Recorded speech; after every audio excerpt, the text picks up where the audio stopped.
day of rest. Now, he'll miss tonight against the Knicks, but he is targeting a return tomorrow against the Rockets. The Lakers definitely need the Kings' help. They are the 7th seed in the West and are in danger of having to be in the play-in game. So now that begs the question, when LeBron does return, will LeBron return as the King? I'm joined by my big bro. I'm joined by Slick Rick. And fellas, I thought about this one long and hard, and I thought very simply, Slick, a king is not a king based upon his stature. A king is not a king based upon his accomplishments. A king is not a king based upon his height nor his weight. A king is a king based upon the throne.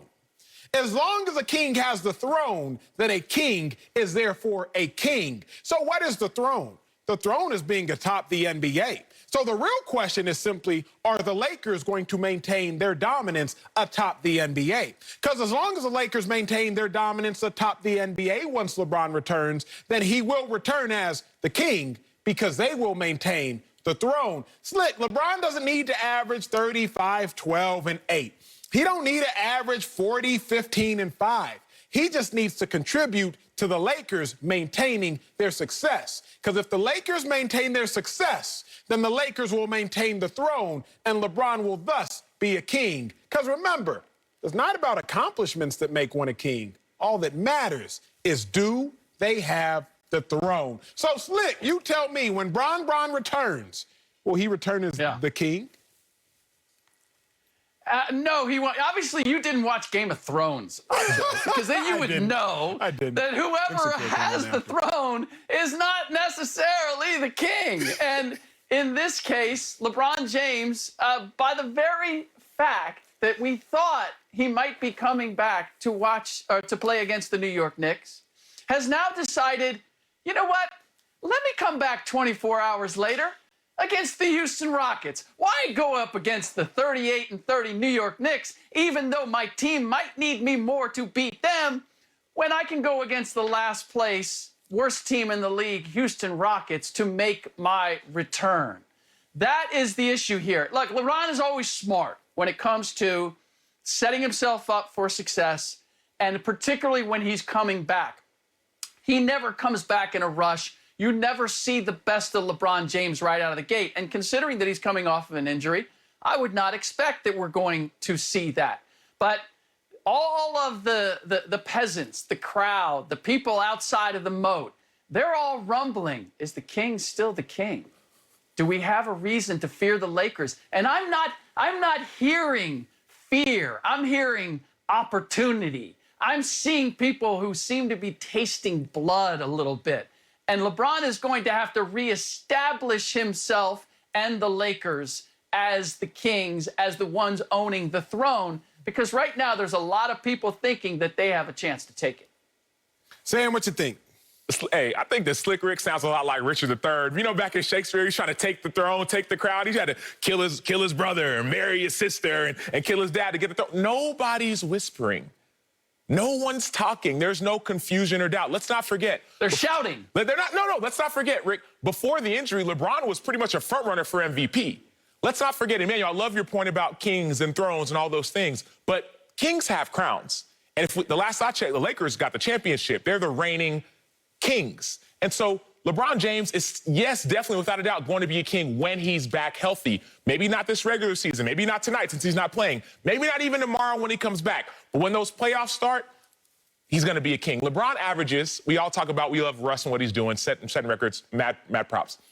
LeBron averages 28, 10, and 8 in the finals. Not talking about playoffs, not a practice, in the finals. That's king stuff. That's king worthy right there. Absolutely going to be a king. Here's the problem. Slick, I got to be honest, bro. Sometimes I get frustrated doing this show, not with you, with my brother. Because here I come, being all smart, and he starts quoting Richard III, knowing good and well I spark noted that whole thing. Like straight spark. I ain't read that. You Dartmouth Slick having Ivy League conversations, and I can't even keep up. So hopefully I can bring in somebody who will allow me to keep up, although he's much more astute with basketball than I am. But I think overall IQ, I can challenge him. Chris Broussard is joining this conversation. So CB, as long as you don't quote Shakespeare, please offer me your take. Will LeBron James return as a king? Don't worry at all about the Shakespeare, because I Cliff Notes. I was an English major, and I love Cliff Notes, so I didn't read as much Shakespeare as I was supposed to. But look, Rick, that was cute TV. You know, oh, people are shouting. You know, they smell blood in the water. They're coming after LeBron. Nobody's afraid. The bottom line is this. LeBron James will be back, and all he has to be, kind of like you said, Acho, 85 to 90% of himself. If he can play every playoff game at 85, 90%, and Anthony Davis is back like he's been the last 2 games, then the Lakers will be fine. And here's the deal. Nobody in the West is scared. You talk about LeBron's not scaring anybody. Who's Utah scaring? Who's Denver without Jamal Murray scaring? Who's Phoenix scaring? I think the Clippers potentially could be scary, but they have trouble at the end of games.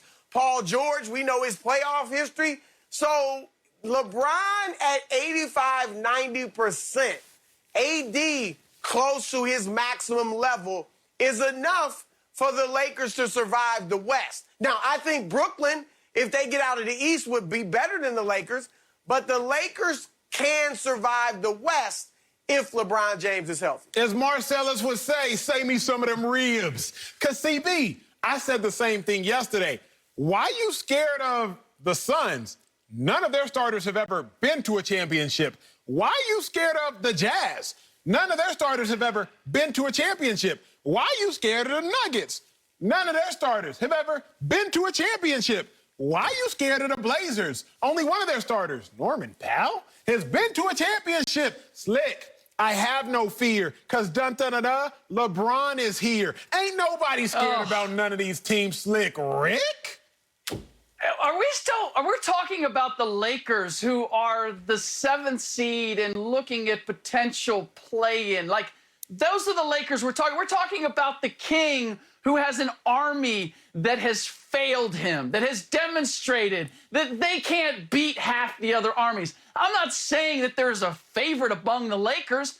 I'm saying that the throne is empty right now because of all the issues that the Lakers are facing, that the troops that they added are not as good as the troops that they had a year ago.